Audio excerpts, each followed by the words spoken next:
You know, these extra flaming hot Cheetos. The regular hot Cheetos I could eat, but these, I'm trying to eat them regularly, but my eyes is watering. Can y'all see that?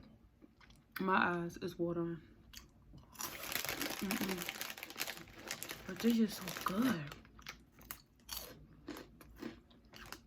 And I can't find my earrings.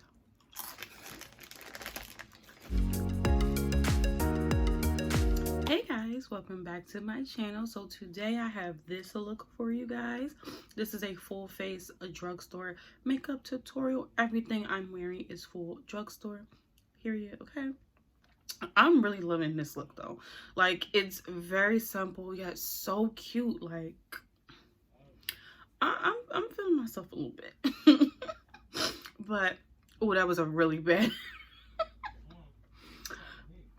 Okay, y'all just gotta watch the video to see how I got this look. And just a little side note, I'm looking from like different angles. The phone is here, but like the way my camera is centered right here, just to let y'all know.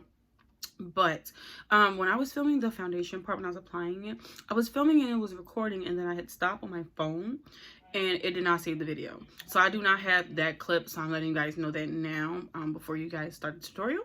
But yeah, if you want to see how I got this look, just keep on watching.